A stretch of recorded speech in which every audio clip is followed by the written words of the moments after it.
Is this Priya Sharma? The unfamiliar voice on the phone was hesitant, careful, like someone approaching a wild animal they didn't want to spook. It was 11:47 p.m. on my 30th birthday, a birthday my entire family had forgotten, and I'd already cried myself through half a bottle of cheap wine while watching my mother's Instagram story of the impromptu family brunch they had without me. What this stranger said next would split my life into a clean before and after. I'm your biological father, and I've been searching for you for 28 years. Let me back up to the beginning of this train wreck of a day. I woke up at 6:30 a.m. with that stupid, hopeful feeling you get on your birthday even when you're 30 and should know better. My phone had no notifications. No happy birthday texts. No missed calls. Nothing. They're sleeping in, I told myself. It's Saturday. They'll call later. I made coffee in my tiny studio apartment in Queens, the one I could barely afford on my administrative assistant salary. Through the thin walls, I could hear my neighbor's TV, some morning show cooking segment. I checked my phone again. Still nothing. By 9 a.m., I'd checked social media obsessively. My mother Sandra had posted a photo of her morning smoothie with the caption, Self-Care Saturday. My stepfather Raj had shared an article about real estate investment strategies. My half-brother Vikram had posted a gym selfie. My half-sister Mira had uploaded a video of her new apartment, the one Raj and Mom had helped her buy. None of them had texted me. Maybe they're planning a surprise, I thought desperately. Maybe that's why they're being so quiet. I spent the morning cleaning my apartment, checking my phone every 5 minutes. By noon, I'd convinced myself they were definitely planning something. By 2 p.m., that conviction was wavering. By 4 p.m., I was starting to feel sick. At 4:47 p.m., my mother posted to her Instagram story. It was a photo of a restaurant table, one of those trendy brunch places in Manhattan that serves $20 avocado toast. Sandra, Raj, Vikram, and Mira were all there, smiling, glasses of mimosas raised. The caption, Impromptu Family Brunch. Sometimes the best days are unplanned. 2 hearts. I stared at that photo for a full minute, my brain refusing to process what I was seeing. They were together. All of them. Having family time. On my 30th birthday. Without me. I called my mother. It went to voicemail. I called again. Voicemail. I texted, hey, are we doing anything today? No response. I tried Vikram. Straight to voicemail, like he declined the call. Mira didn't even have read receipts on, so I couldn't tell if she'd seen my message. By 6 p.m., I was lying on my couch, staring at the ceiling, trying to figure out what I'd done wrong. Had I offended someone? Forgotten an important event? Been too busy with work to attend something? I scrolled through our family text chain. The last message was from 3 days ago, Mira sending photos of paint swatches for her new apartment. I'd responded with enthusiasm, the sage green is gorgeous. No one had replied to me. I went further back. 2 weeks ago, Vikram had asked if anyone wanted his old couch. Raj had said he'd take it. I'd offered to help move it. They'd made plans without including me in the final thread. A month ago, Mom had sent a photo of her and Raj at a charity gala. I'd commented that they looked beautiful. 3 people had hearted the photo. No one had hearted my comment. I was the ghost in the family text chain. Present but not really seen. Acknowledged but not really included. The realization settled over me like a heavy blanket. I was an afterthought. No, I was less than an afterthought. I was the leftover piece that didn't quite fit the puzzle they'd made after Mom remarried. See, my mother Sandra had me when she was 19. My biological father, whoever he was, had apparently disappeared before I was born. Mom never talked about him. When I was 2, she married Raj, a successful commercial real estate developer. They had Vikram when I was 4, Mira when I was 6. Raj was never cruel to me. He just wasn't really a father to me. He was polite. Distant. He paid for things when necessary but never came to my school plays. He coached Vikram's soccer team but never asked about my interests. He took the family to Disney World when I was 12 and somehow I ended up sitting alone on most of the rides because the real family fit perfectly in groups of 4. Mom tried, in her way. But after Vikram and Mira came along, her attention divided unequally. The squeaky wheels got the grease, and I learned early not to squeak. To be easy. To not need too much. It worked, in a sense. I put myself through community college, then finished my bachelor's at night school while working full-time. I moved to my own place at 23. I was independent, self-sufficient. I was also incredibly, crushingly lonely. And apparently, so forgettable that my own mother could go to brunch on my 30th birthday without even realizing what day it was. By 8 p.m., I'd started drinking. By 9, I was hate scrolling through social media, looking at photos of other people's birthday celebrations. By 10, I was crying into my 3rd glass of wine. At 10:30 p.m., Mira posted another story, a boomerang of her clinking glasses with Mom. Caption, best day with my favorite person. 2 hearts, that was when something inside me broke. I opened our family text chain and typed, thanks for the birthday wishes, everyone. I watched the 3 dots appear and disappear under Mom's name. Then nothing. 5 minutes later, my phone rang. Mom. Oh my God, Priya, I'm so sorry. Her voice was breathless with manufactured concern. It completely slipped my mind. You know how crazy things have been, Mira's apartment, Vikram's new job, the charity gala next week, you posted about brunch, I said flatly. You were all together. Today. On my birthday. Silence. That was spontaneous. Raj wanted to try this new place, and you didn't think to invite me to the spontaneous family brunch that happened to fall on my 30th birthday. Priya, don't be like this. You know you're always welcome. Am I? The wine made me brave. Because it doesn't feel like it. It feels like I'm the awkward reminder of your life before Raj. The kid who doesn't quite match the family photos. That's not fair. Her voice turned cold, the tone she used when I was being difficult. We've given you everything. Raj paid for your college, community college.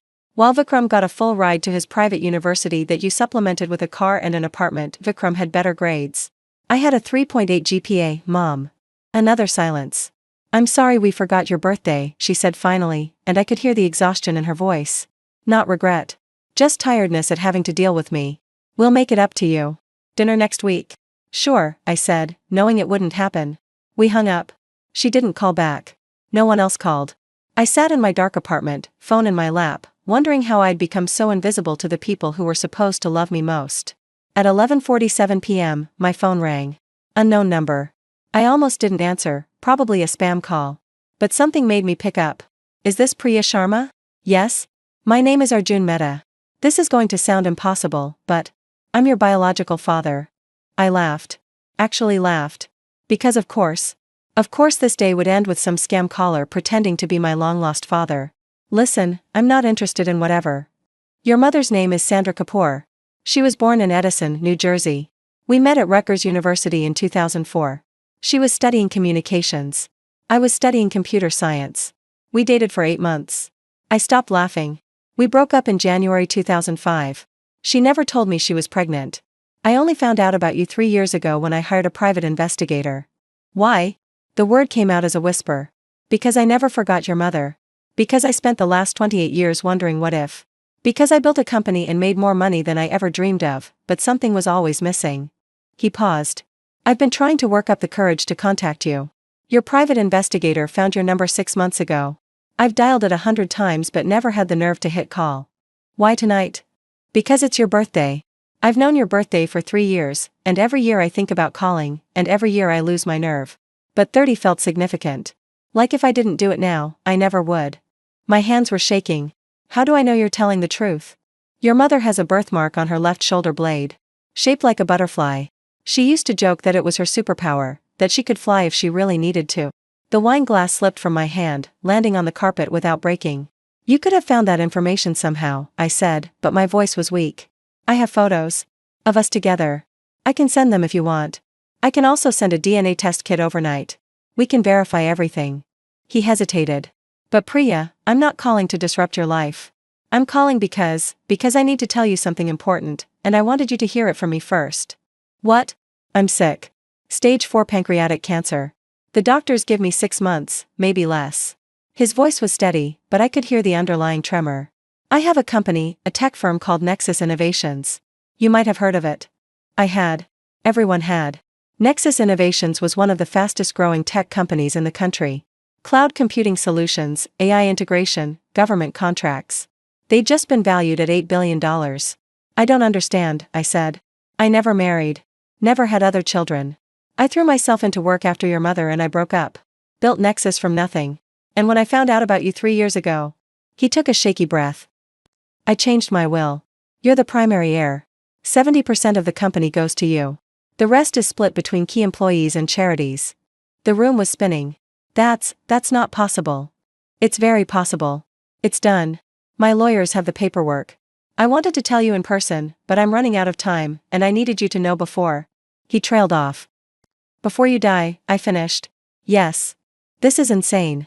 You can't just leave a company worth billions to someone you've never met. You're my daughter. You're the only family I have. His voice cracked. I know I have no right to claim you. I wasn't there. I didn't know, but I would have been if I'd known. Please believe that. I believed him. I don't know why, but I did. There's something else you should know, he continued. About your stepfather. Raj? Raj Malhotra has been trying to get funding from Nexus Innovations for a commercial real estate project for the last 10 years. Every year, he submits a proposal. Every year, we turn him down. The numbers don't work, and our research shows his company is over-leveraged and has a history of cutting corners on projects. Raj? My mind was reeling. Raj has been trying to get funding from you? From Nexus, yes. He doesn't know I'm the founder, I keep a low profile. But he's been persistent. Almost desperate, in recent years. I think he's in financial trouble. Why are you telling me this? Because when news breaks that you've inherited Nexus Innovations, your family is going to have reactions. Particularly Raj. And I wanted you to be prepared. I sat in silence, trying to process. My biological father was dying. He was leaving me a company worth billions. My stepfather had been trying to get money from that same company for a decade. And my family had forgotten my birthday. Can I meet you? I asked suddenly. Of course. Anytime. I'm in Manhattan. Presbyterian Hospital. Room 847. I'll come tomorrow. Thank you, Priya. You have no idea what that means to me. After we hung up, I sat in the dark for a long time. Then I called a car service. I was too drunk and too shaken to take the subway, and went to the hospital. Arjun Mehta looked nothing like I expected. Thin from illness, but with kind eyes and a smile that reminded me of my own when I looked in the mirror. He had photos ready, him and my mother at Rutgers, young and in love. The resemblance between us was undeniable. We talked until 4 a.m. He told me about his childhood, his parents who'd immigrated from Mumbai, his scholarship to Rutgers. He told me about meeting my mother at a campus coffee shop, how she'd been the first person to make him feel like he belonged in America. He told me about the breakup, mutual, amicable, 2 kids going different directions. I never knew, he said, tears in his eyes. I swear to you, Priya. If I'd known she was pregnant, I would have, I believe you, I said. He showed me his company. Not physically, he was too weak to leave the hospital, but virtually. Video calls with his executive team. Documents outlining the structure, the valuation, my inheritance. It was real. All of it. I have one request, he said as dawn broke over Manhattan. Don't tell your family yet. Not until after I'm gone. Give yourself time to process this. To decide what you want to do with it. And to prepare for their reaction. Why do you think they'll react badly? He gave me a sad smile. Because people show their true selves when money is involved. And from what you've told me about tonight, about how they treat you, I don't think they see you as family. They see you as the outsider. When you suddenly have billions, that's going to change. But not for the right reasons. He was right. I knew he was right. I spent every evening at the hospital for the next 4 months. Got to know my father, really know him. His favorite books, his terrible jokes, his regrets. He told me about building Nexus, about the early days coding in a studio apartment, about the first major contract that changed everything. I named the company Nexus because it means connection, he said one night. I'd lost my connection to your mother, to you. I was trying to build connections through technology instead. Ironic, isn't it? Poetic, I corrected. My family didn't notice my absences. I told Mom I'd taken up evening classes, she didn't ask what kind. I missed Vikram's birthday dinner, no one called to ask where I was. Mira got engaged, the text announcement came 3 days after she'd posted about it on social media. I was a ghost in their lives, and they didn't even realize it. Arjun died on a Tuesday in March, 4 months after that first phone call. I was holding his hand. His last words were, "Thank you for giving me 4 months of being a father. It was the best part of my life." I cried for 3 days. The will reading was scheduled for the following Monday. Arjun's lawyers contacted me, professional and kind. They explained everything, the inheritance, the structure, my options. Mr. Mehta was very specific that you should have full control, the lead attorney explained. He's left detailed recommendations for management, but the final decisions are yours. You can maintain current leadership, you can step into a role yourself, or you can sell your shares. It's entirely up to you. How long until this becomes public? I asked. The will is filed with the court. We estimate 48 hours before media picks it up. Nexus Innovations is a prominent company. The founder's death and his heir will be news. I asked them to notify my family formally. Not from me, from the law firm. I wanted to see their faces when they found out. The lawyer showed up at my mother's house on Wednesday afternoon. I know because Raj called me 30 seconds after they left. "Priya, come to the house. Now." I'd never heard his voice like that, sharp, almost frantic. I took the train to their house in Westchester, the one they'd bought when Raj's business was thriving. I still had a key, though I couldn't remember the last time I'd used it. They were waiting in the living room. All of them. Mom on the couch, face pale. Raj pacing. Vikram and Mira sitting on the ottoman, looking confused. Is it true? Raj demanded the second I walked in. Is what true? Don't play games. The lawyers came. They said you inherited Nexus Innovations from your biological father. They said you own 70% of the company. He was sweating. They said you're worth billions. Yes, I said simply. It's true. Silence. Then everyone started talking at once. Why didn't you tell us? Mom. How long have you known? Vikram. Can you help me with my student loans? Mira. We need to talk about the funding proposal, Raj, cutting through everyone else. The commercial development in Queens. I've been waiting for Nexus approval for years. Now you can approve it. I looked at him. You mean the proposal that's been rejected by Nexus for 10 years? Because the numbers don't work and your company has a history of cutting corners? His face went red. That's not. Who told you that? My father. Before he died. Your father? Mom's voice was shrill. Priya, your father was some college boyfriend who didn't stick around. His name was Arjun Mehta. You dated for 8 months. You never told him you were pregnant. I met her eyes.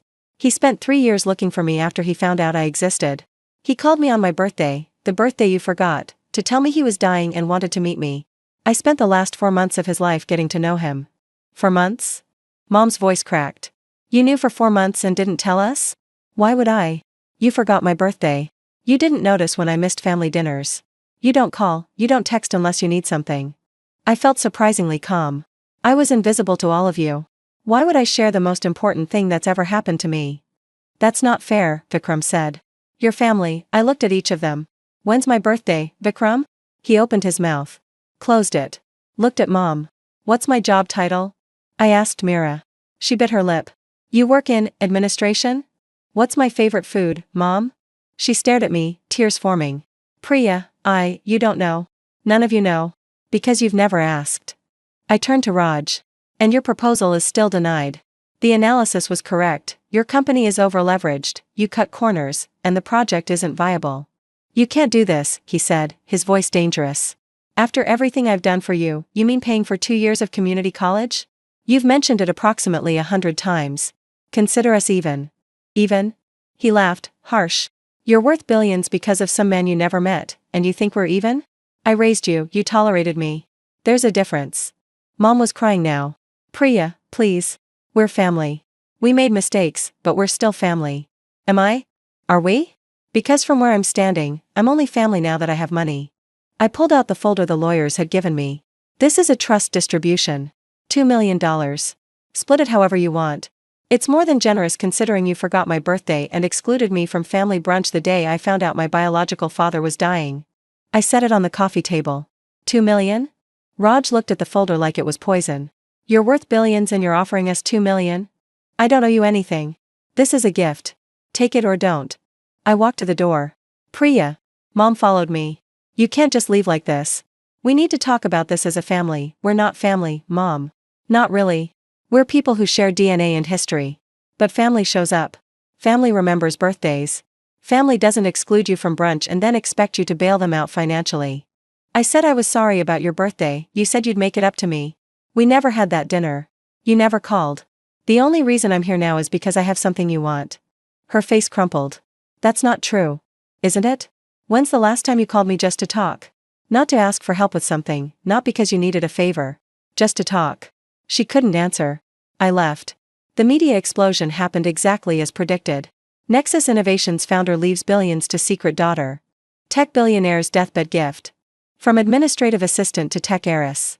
My phone never stopped ringing. Reporters, old acquaintances, distant relatives I'd never heard of. I changed my number twice in the first week. My family tried everything. Mom showed up at my apartment crying, begging to talk. Vikram sent long text messages about family forgiveness. Mira sent me Pinterest boards for my future mansion with increasingly desperate messages about needing financial advice. Raj hired a lawyer to contest the will. It went nowhere. Arjun's documentation was airtight, and I was legally his daughter. I moved into a secure building. Hired a personal assistant to handle the chaos. Started attending Nexus board meetings, sitting in the seat my father had designed for me, with advisors he'd carefully chosen. They were brilliant people who'd loved Arjun and respected his vision. They welcomed me cautiously at first, then warmly when they realized I actually listened and asked good questions. Your father talked about you constantly these last few months, the CFO told me after my first board meeting. He was so proud. Said you were everything he'd hoped you'd be. I cried in the bathroom for 20 minutes. 6 months after Arjun's death, I made my first major decision as majority shareholder. I established the Arjun Mehta Foundation, dedicated to helping children of single parents access higher education, technology training, and mentorship. The initial endowment was $500 million. My mother saw the press release. She called from a number I hadn't blocked yet. "That's beautiful, Priya," she said, and for once, her voice sounded genuine. "Your father would be proud." He was proud, I corrected. He told me so. Every day for 4 months. I was wrong. About so many things. About how I treated you. About forgetting what mattered. She was crying. "I can't undo it. But I want you to know that I see it now. I see what I lost." "I'm glad you can see it, Mom. I really am. Is there any way we can start over?" I thought about it. About the little girl who'd sat alone on Disney rides. About the teenager who'd paid her own way through college. About the woman who'd spent her 30th birthday crying alone because her family forgot she existed. "Maybe," I said finally. "But not now. Not yet. I need time." "I understand." She paused. "For what it's worth, I really am sorry. And I'm proud of you. Even if I have no right to be. Thank you for saying that." We hung up. Maybe someday we'd rebuild something. Maybe not. But it would be on my terms now. I thought about Arjun often. About the father I'd had for 4 months versus the family I'd had for 30 years. About which one had seen me clearly, had valued me appropriately, had left me feeling loved rather than tolerated. He'd given me more than money. He'd given me proof that I was worth something. That being forgotten wasn't a reflection of my value but of others' blindness. On my 31st birthday, I woke up to an email from Arjun's lawyer. He'd arranged it before he died, a video message, to be delivered exactly 1 year after our first phone call. I watched it alone in my penthouse apartment, tears streaming down my face as my father spoke from beyond the grave. "Happy birthday, Priya. If you're watching this, I'm gone, and you've survived your first year as a billionaire. I hope it hasn't been too terrible." He smiled. "I hope you found joy in it. Not the money is just a tool. But the freedom it gives you to be exactly who you are without apology. You asked me once why I left you everything. The truth is, you were never really mine to leave. You were always your own person, strong, kind, resilient despite circumstances that tried to make you small. I just wanted to give you resources that matched your worth. Don't let anyone make you feel guilty for this. You didn't ask for it, but you deserve it. All of it. And what you choose to do with it will be exactly right because it will be your choice. I wish I'd had 30 years with you instead of 4 months. But those 4 months were the greatest gift of my life. Thank you for letting me be your father, even briefly. Happy birthday, Beta. Make it count." I watched it 3 more times. Then I got dressed, went to the Arjun Mehta Foundation office, and spent my birthday doing what my father had spent his last months hoping I would do, making a difference. My phone rang throughout the day. The new executive team I'd hired, wishing me well. Board members sending gifts. My assistant with schedule updates. At 8 p.m., one more call. "Mom. Happy birthday, Priya." Just that. Nothing else. No requests, no manipulation. Just the words she should have said a year ago. "Thank you, Mom. I wanted you to know I marked it on my calendar. This year and every year going forward. I won't forget again. I appreciate that. I love you. I know I haven't showed it well. But I do. I know." And surprisingly, I meant it. We hung up. Maybe this was the start of something new. Maybe not. But I had learned the most valuable lesson of all. You can't make people see you if they redetermine to look away. But you can build a life so bright, so purposeful, so authentically yourself that their blindness becomes their loss, not yours. I was Priya Sharma. Daughter of Arjun Mehta. Heir to a tech empire. Founder of a foundation that would change thousands of lives. And most importantly, finally, completely visible, not because of what I had, but because I'd learned to see myself clearly. That was worth more than all the billions in the world.